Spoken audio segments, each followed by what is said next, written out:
biodynamic farm that sells at the farmer's market. And so they raise chickens for eggs and to help in their gardens and everything.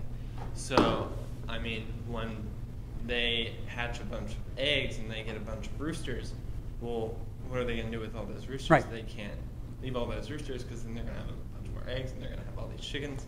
So they sell meat every once in a while. Sure. So how is it wrong to eat eggs or meat every once in a while from a farm that's producing in a very conscious way? Yeah. No, I'm hearing what you're saying. In fact, you and I should have a chat when we're through, because you know, I think I understand. First of all, I understand everything you're saying, and I don't think that you're really seeing, though. I'm, number one, talking about on a global basis. Okay, you can't. Everybody in the world, and remember what I said, 3.3 billion people live in cities. Over 80% of the people living in the U.S. are urban dwellers. They're not going to have 5 acres, 10 acres, 20 acres to do whatever this is that you're talking about. We're talking about producing food for 7 billion people in the world, okay?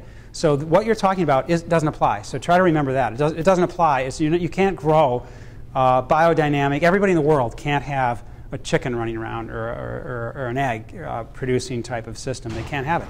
And if they did have it, what they would be producing from plant-based foods would still be infinitely healthier for them than eating an egg and killing a chicken and draining the blood off and then eating its muscle tissue.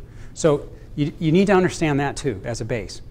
And that's what I'm talking about. Now, getting back to, sure, if you're going to propagate animals, and that's your intent, that is their intent. I mean, you're saying it's conscious, but how conscious is that? To propagate animals and then decide that you have a valid reason to do something with them, and therefore you're going to kill them and therefore eat them. See, that doesn't make sense to me. It makes sense to you because they're nice people. They all are. And what they're doing seems right and reasonable. But the end result isn't healthy. If you did it on a massive scale, it's not healthy. And you know, I don't know how else to answer that.